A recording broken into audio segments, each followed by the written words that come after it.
Si tu veux créer un programme en ligne ou en personne qui va se vendre presque par lui-même, bien choisir l'objectif ou la promesse de ton programme fait toute la différence. C'est le point de départ de ta réussite ou de ton échec. Dans cette édition, je vais t'aider à découvrir comment bien choisir l'objectif de ton programme pour que tu aies du succès. Parce que, en fait, il faut que je te le dise, la plupart des gens brûlent les étapes. Ils essaient de forcer les choses pour amener des résultats en tentant de automatiser du marketing, automatiser la vente, puis tout ça de leur programme. Et c'est souvent un échec parce qu'ils n'ont pas pris le temps de faire les étapes que je vais te présenter dans cet épisode. Parce que oui, on peut faire des milliers, des centaines de milliers, même des millions de dollars avec des programmes en ligne. Oui, on peut. Et tu sais quoi? Pour moi, en fait, la création et la livraison d'un programme en ligne qui est vraiment satisfaisant, c'est une suite de moments wow, puis de découvertes, puis de prises de conscience qui font juste améliorer ta vie. Puis en fait, la réussite financière au bout, c'est comme le bonus. Mais c'est en fait le résultat de tout ce qui vient avant. C'est de ça dont je veux te parler aujourd'hui. Alors, si tu veux créer un programme en ligne qui va attirer des gens là, avec leur carte de crédit à la main, prêts à l'acheter, si tu veux que ce soit vraiment le fun, satisfaisant, que ça apporte quelque chose dans ta vie, au lieu que ce soit une lourdeur et des difficultés de plus que tu te mets sur les épaules, cette capsule est pour toi.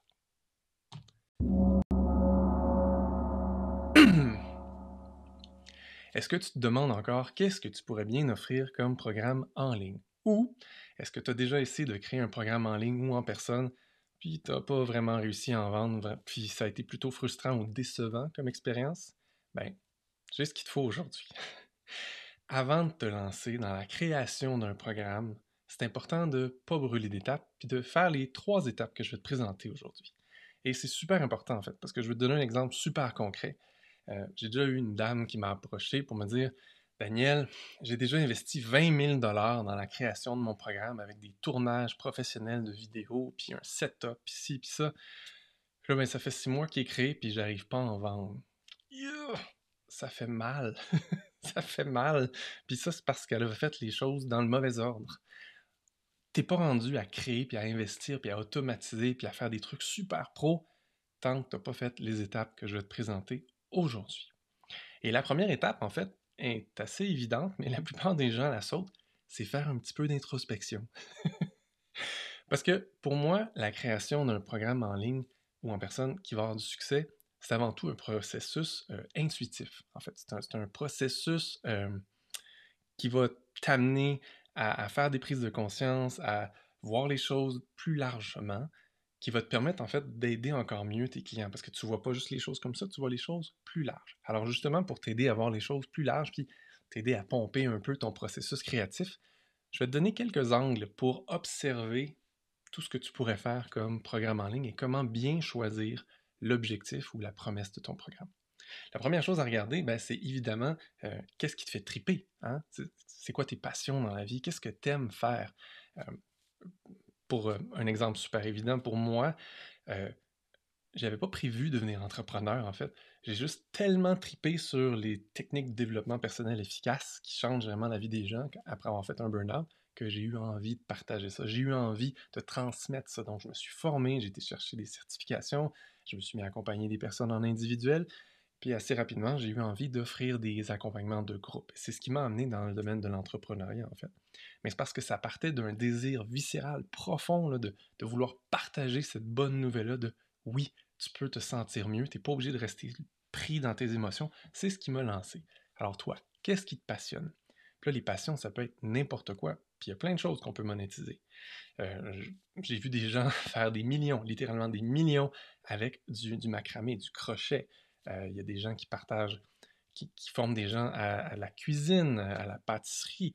Il y a des gens, évidemment, dans le domaine de l'entrepreneuriat, il y a des gens dans le développement personnel, il y a tout plein de domaines. Puis en fait, ce qui est important, c'est qu'est-ce qui te fait triper. Alors, tu veux peut-être prendre un instant, puis noter, faire pause sur la vidéo, puis noter qu'est-ce qui te fait triper, c'est quoi tes passions. Une fois que tu as noté ça, l'autre angle qu'on peut prendre pour regarder les possibilités, c'est quoi tes compétences. Hein, souvent, les gens, surtout quand ils ont été un peu malheureux à la fin de leur carrière en tant qu'employés, ils veulent faire table rase, ils veulent tout laisser tomber, tout renier ce qu'ils ont vécu avant dans le monde corpo. Puis là, ils se disent, je lance mon entreprise, je pars à neuf, je suis une nouvelle personne. Puis pour moi, c'est une erreur. Puis je comprends pourquoi les gens le font parfois pendant un moment, Je l'ai faite moi aussi. C'est comme si on en a ras-le-bol. Mais en fait, pour être au maximum de ton potentiel, c'est en utilisant toutes tes compétences. Quand tu es capable de fusionner toutes tes compétences, c'est là que tu amènes quelque chose d'unique. Par exemple, moi, pendant longtemps, j'ai eu de la difficulté à dire comment j'avais envie d'aider les gens en développement personnel, mais je voulais plus toucher à l'entrepreneuriat, à la stratégie, au marketing, à ces choses-là. Puis ça me nuisait, en fait. Quand j'ai enfin embrassé toutes ces compétences-là ensemble, puis j'ai fusionné tout ça, ben, je peux aider les gens autant en développement personnel, en mindset, qu'en stratégie, qu'en marketing, qu'en technologie, et je mets tout ça ensemble et ça amène un package unique qui est ce que je peux offrir aux gens.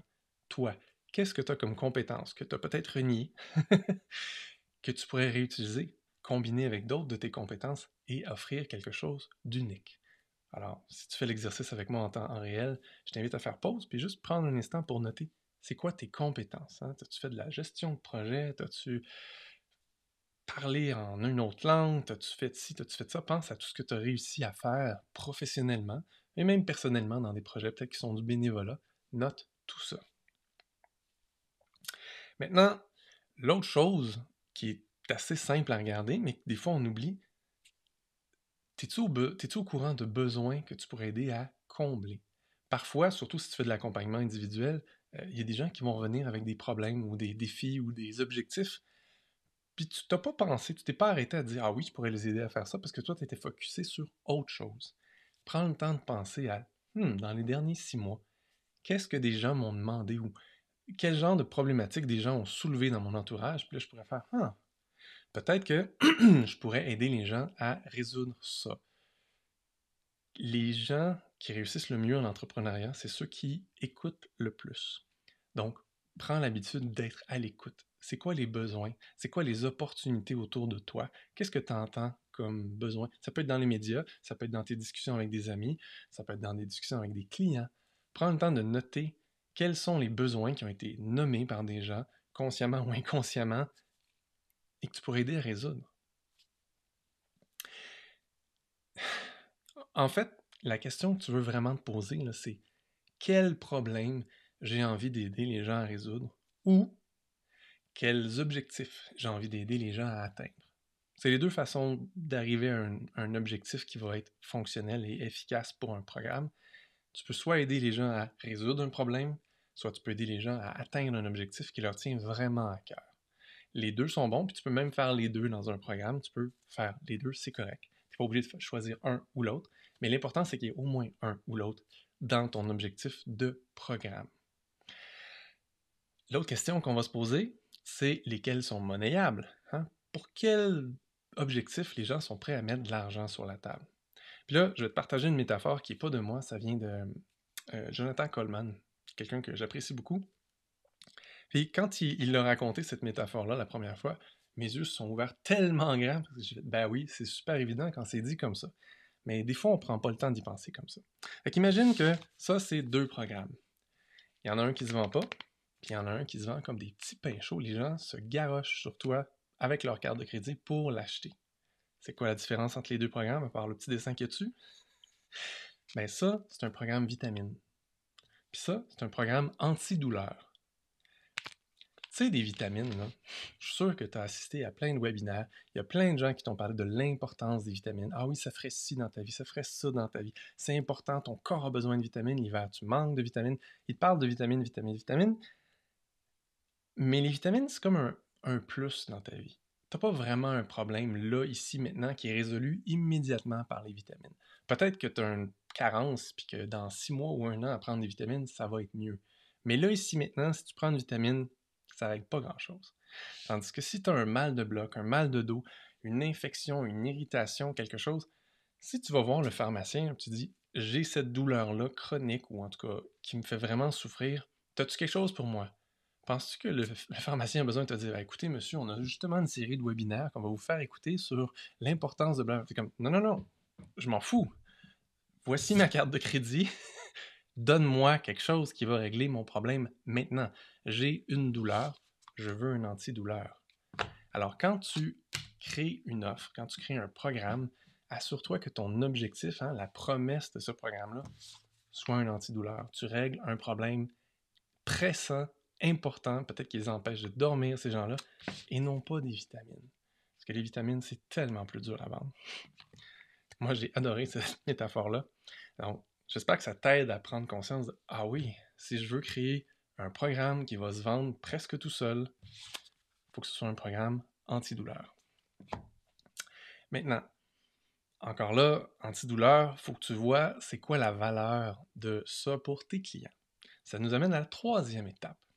La troisième étape qui est en fait valider ton idée. Tu sais, tu peux avoir une super bonne idée qui t'enthousiasme vraiment beaucoup. Puis peut-être que ça règle vraiment un problème chez les gens. Mais ça ne veut pas dire que les gens sont prêts à mettre un montant, on dit, raisonnable pour ça. Dans le sens que si toi, aider les gens à régler tel problème, ça te prend X temps, ben il y a un certain montant qu'il faut que tu charges pour ça. Donc, de façon réaliste, c'est important pour toi de faire une corrélation entre OK, ben j'aide les gens à résoudre ça. Maintenant, combien ça vaut pour les gens, ça? Pour que tu puisses avoir une idée de combien tu vas en vendre. Puis là, il faut que tu puisses évaluer, ben, combien de temps je vais prendre pour chaque client, que ce soit en individuel ou en groupe, puis est-ce que ça peut être rentable. Et pour savoir ça, moi, j'aime bien juste valider mon idée avec le marché. Hein? C'est pas très compliqué, ça ne demande pas tant de temps que ça. Il s'agit de parler à des gens. Alors, quand tu as trouvé une idée, là, que tu sens que, ah oui, c'est un bon objectif pour mon programme, ça pourrait être ça la promesse de mon programme, parle-en autour de toi. Parle-en aux gens que tu connais, tes amis. Si tu as des clientèles, des clients en individuel, parle-leur-en. Si tu as une communauté sur les médias sociaux, parle-leur-en. Je me souviendrai toujours, moi, la première fois où j'ai décidé que je lançais un programme de groupe en ligne, ben, j'ai fait un sondage. Puis bon, mais c'est parce que c'est des choses que je fais. J'ai créé une petite publicité sur ma page Facebook qui envoyait les gens sur un formulaire Google. Puis là, je disais, hey, je pense offrir quelque chose là-dessus. As-tu quelques instants pour me parler de tes défis personnels par rapport à ça? Puis là, les gens, ils remplissaient. Si le sujet les interpellait, la promesse les interpellait, je leur demandais plus de détails. Ce qui me permettait à la fois de savoir, ben, y a-tu vraiment des gens qui sont interpellés par cette promesse-là? Puis ces gens-là qui sont interpellés, c'est quoi qu'ils vivent comme problématique? Puis ça a commencé à m'aider à mieux comprendre mon client idéal pour ça. Parce que là, je fais une parenthèse, si tu offres un programme avec une promesse claire, c'est cool, c'est le bon point de départ. Mais tu vas te rendre compte rapidement que même si la promesse est claire, c'est pas fait pour tout le monde. Il va falloir que tu aies de la clarté sur c'est qui ton client idéal, à qui tu veux vraiment offrir ce programme-là. Je t'en parle pas plus aujourd'hui, ça va être le sujet d'un autre épisode, mais fais juste avoir ça en tête et dire, ah oui, ok, c'est vrai, c'est pas pour tout le monde. Tu vas avoir besoin de découvrir les caractéristiques clés de ton client idéal. On y reviendra.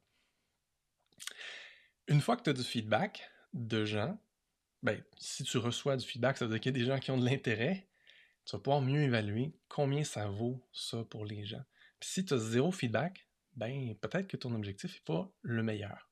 Puis ça va te permettre de reconsidérer ça. Au lieu d'investir 20 000 là, à créer tout un programme parce que toi, tu trouves que c'était hot comme idée, ben, tu vas pouvoir juste retourner à la planche à dessin et dire OK, dit comme ça, les gens n'ont pas l'air à comprendre. Ou c'est pas quelque chose qui interpelle assez les gens, ou c'est pas assez un médicament antidouleur. C'est peut-être plus une vitamine que j'avais. Je vais repenser à ça. Comment je peux créer une offre, un programme dont l'objectif est vraiment un antidouleur. J'aide les gens à résoudre un problème pressant qui les fait souffrir, physiquement, émotionnellement, monétairement, professionnellement, ou les aider à atteindre un objectif qu'ils veulent vraiment atteindre et que c'est important pour eux. Okay? Les deux fonctionnent. Donc, si on vient à l'évaluation de la viabilité de ton projet, ben après ça, quand tu as du feedback positif, tu vois qu'il y a des gens qui répondent à ça, tu es capable de voir qu'est-ce que ça cause comme problématique dans leur vie. Et cette information-là va te permettre de voir combien ça vaut. Hein, si c'est juste une petite écharde dans leur doigt, ça vaut pas si cher que ça. C'est gossant, une écharde. Hein? C'est pas le fun, c'est irritant, une écharde. Mais je ne paierai pas 1000 $ pour qu'on m'enlève une écharde. Je vais trouver une façon de l'enlever par moi-même. Sinon, je vais l'endurer pendant un bout de temps jusqu'à ce que je trouve un petit truc pour enlever l'écharde. C'est pas très important. Par contre, si la personne, ça la fait vraiment souffrir son problème, soudainement, ça vaut plus cher. Et là, tu vas pouvoir voir, OK, de façon réaliste, si tu t'imagines en train de livrer ce programme-là, hein, que ce soit en personne ou en ligne, combien de temps ça prend dans ta semaine? Combien de temps tu as besoin de passer sur chaque personne pour les aider personnellement, si c'est le cas? Euh, Est-ce que tu as besoin d'engager des gens pour livrer ce service-là? Ou à partir de combien de clients tu as besoin d'engager des gens? Fais-toi des petits calculs comme ça, à savoir, OK, si j'avais, mettons, tant de clients par mois dans ce programme-là, combien ça me coûte? Peut-être que ça te coûte zéro. Hein. Si tu es en ligne, ça peut être super simple. Tu as besoin d'un compte Zoom, puis ça va bien avec un petit groupe, tu n'as pas vraiment de dépenses. Mais si tu as besoin de ci, de ça, c'est important. Je te dis ça parce que je fais partie de certains cercles d'entrepreneurs et il y a une fois, il y avait un entrepreneur, au début de la rencontre, il était super fier de nous raconter qu'il y avait 2000 personnes dans son programme. Puis là, tout le monde était wow, ça fait pas longtemps qu'il l'a lancé, 2000 personnes, c'est une belle réussite dans un programme. Donc, il était super fier de son gros chiffre de 2000 personnes dans le programme, 2000 personnes qui lui payaient un bon montant par mois. Wow, ça y est, tu as fait vraiment beaucoup d'argent, tu dois bien vivre grâce à ça. Puis là, plus la rencontre avançait, plus on a réalisé que c'était pas le fun, son affaire. C'était lourd, c'était problématique, ça l'empêchait de dormir, en fait. Puis là, il nous racontait que, ouais, mais en fait, je suis dans le trou.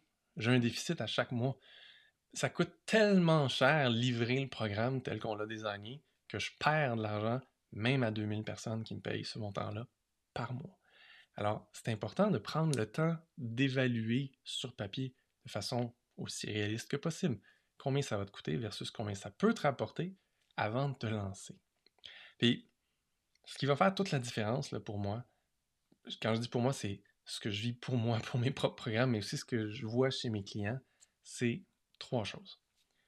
La première chose, c'est il faut que le sujet, l'objectif là, du programme te fasse triper.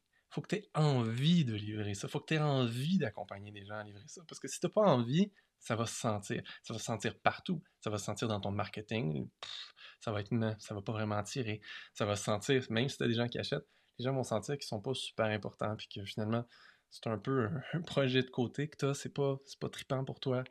Donc, c'est important que le sujet te passionne, que tu aies vraiment envie d'accompagner des gens à vivre ce changement-là, cette transformation-là, que ce soit régler un problème ou atteindre un objectif. Il faut que ça te fasse triper. Il faut que ça te fasse triper, mais il faut aussi que y ait vraiment un besoin criant pour les gens d'acheter ce truc-là. Hein? Si tu te dis, ah oui, c'est cool, les gens sont intéressés, mais pas tout de suite. Là, j'ai pas un exemple qui vient sous la main, mais j'ai déjà vu des gens qui me disaient ça. Les gens me disent tous oui, mais quand j'arrive pour leur proposer, c'est comme ah, pas là. Ah, pas maintenant. Ça peut être un signe que ton objectif de programme est peut-être trop grand, trop ambitieux. Ça fait peur aux gens. Ils ont envie de ça, mais ils sont pas nécessairement prêts à manger tout l'éléphant d'un coup. Alors peut-être que tu veux rapetisser ton objectif de programme pour y aller peut-être plus étape par étape. Il y a certains domaines, je ne rentrerai pas dans les détails aujourd'hui, il y a certains domaines où offrir tout le truc au complet, ça fait tellement peur aux gens, même si c'est ça qu'ils veulent, qu'ils sont obligés de séparer ça en petits morceaux. Donc ils font une étape 1, ça c'est une petite promesse. On va là, puis là les gens, ils veulent ça. Puis là, éventuellement, quand ils ont atteint ça, là, on peut leur parler du deuxième étage, puis là, ils vont faire ah oui, là, je suis prêt, j'ai envie de ça. Puis on peut aller comme ça à toutes les étapes. Il n'y a pas de truc fixe, il n'y a pas de recette ou d'absolu dans tes programmes en ligne. C'est vraiment à toi de voir qu'est-ce qui te fait triper, que tu es assez compétent pour livrer, puis qu'il y a un marché pour ça, puis de voir de quelle manière tu peux livrer, qui est la meilleure manière pour toi et pour tes clients. Donc, on dépasse un peu le sujet, l'objectif du programme, mais c'est important quand tu penses à ton objectif du programme, jusqu'à où tu peux te rendre avec les gens de façon réaliste dans un accompagnement. Il y a déjà des gens qui m'ont dit « Je veux aider les gens à ça ». Puis les gens, ils veulent vraiment ça. Mais quand je leur dis que c'est un accompagnement de 12 mois, il n'y a personne qui achète. Exactement. Sépare ça en plus petits morceaux. Trouve les petits problèmes, mais qui sont vraiment importants. Règle-les, construis là-dessus. Puis éventuellement, tu vas aider tes clients à atteindre le grand objectif. Ça va peut-être leur avoir pris 12, 13, 14, 16 mois, mais c'est pas grave, parce qu'ils vont s'être engagés un petit morceau à la fois, puis ils vont être tellement satisfaits de ton accompagnement, de ton aide, qu'ils vont avoir envie de continuer avec toi. Le dernier point que j'ai envie de te partager, c'est quand tu vas avoir choisi ton objectif, la promesse de ton programme, ne te décourage pas si tu te dis ah oui, mais il me semble que je connais déjà 5 personnes qui offrent ça. Ben ça, de un, c'est une bonne nouvelle, parce que ça veut dire qu'il y a un marché. S'il y a 5 personnes qui offrent ça, puis tu les connais, puis tu vois qu'ils font de l'argent avec ça, il y a un marché. Donc, c'est bien, tu peux te lancer là-dessus. Et pas peur de la compétition. Pour moi, il n'y a pas vraiment de compétition. Tu sais, je t'ai parlé d'un Jérémy tantôt, je pourrais te nommer une dizaine de personnes qui font un peu ce que je fais, accompagner des gens à créer leur programme en ligne, il faut que tu trouves c'est quoi ta spécificité en fait. Qu'est-ce qu'il y a de différent chez toi? Puis en fait, c'est important parce que s'il y a des gens qui viennent vers toi puis que tu réalises éventuellement que ce pas des clients pour toi, tu vas savoir vers qui les rediriger. Moi, ça m'arrive régulièrement de rediriger des gens qui viennent vers moi. Daniel, j'aimerais ça lancer mon programme en ligne. Puis là, je leur parle un petit peu, puis je réalise comme, tu sais quoi? Je suis pas la bonne personne pour toi. Je t'expliquerai pas pourquoi ici, on en parlera dans un autre épisode, mais je sais que je suis pas la bonne personne pour toi. Voici telle ou telle personne que tu pourras aller voir qui pourrait t'aider, toi, à accompagner ton rêve comme tu le veux. Et ça, c'est tellement un beau cadeau que tu peux faire aux gens, parce que tu n'es pas obligé d'être la personne qui résout le problème pour tout le monde. C'est important que tu saches pour qui tu es la bonne personne. Puis, quand tu trouves ce match-là, c'est tellement plus satisfaisant. Donc, c'est important pour toi de prendre conscience de qu'est-ce qui te différencie des autres qui offrent quelque chose de similaire. Par exemple, moi, quand j'accompagne les gens, ben, ma grande spécialité, c'est scaler, automatiser puis scaler les gens. Donc, si ton défi, c'est ouais, j'ai des clients, là, ça marche, là, mais il me semble que ça prend beaucoup de mon temps, c'est lourd, peux-tu automatiser ça puis vendre plus? Oui, ça, c'est vraiment ma force. Donc, tu viens vers moi pour ça. D'autres étapes, je vais te rediriger vers d'autres personnes qui vont être les meilleures personnes pour toi parce que je sais où je me positionne sur le marché, qu'est-ce qui me différencie, qu'est-ce qui me rend unique, c'est quoi mes forces, même si j'offre quelque chose qui est similaire à d'autres personnes. Alors, tu peux voir comme ça, il y a tellement de possibilités. Il ne faut pas que tu t'empêches d'offrir quelque chose qui ressemble aux autres. Il faut juste que tu trouves ton unicité, que ça te fasse triper, puis qu'il y ait un marché pour ça. Alors, comment tu peux mettre en application tout ce que je t'ai partagé aujourd'hui? Bien, première étape, commence par trouver des possibilités. Des possibilités qui t'allument, qui t'interpellent, qui te semblent prometteurs. Valide avec le marché. Hein? Les gens autour de toi, fais des publications sur les médias sociaux, voir où est-ce que les gens accrochent, hein? Quelles personnes sont intéressées par ce que tu dis, puis prends le temps de évaluer à quel point ça peut être rentable ou pas pour toi. Puis surtout, mais surtout, trouve du plaisir dans le processus. Si tu essaies de forcer les choses, si tu te fâches dans le processus, si tu essaies de pousser trop vite ces étapes-là, tu risques de te planter. Alors, rends ça fun, rends ça joyeux, aie du plaisir dans le processus. Puis moi, je te retrouve dans un prochain épisode.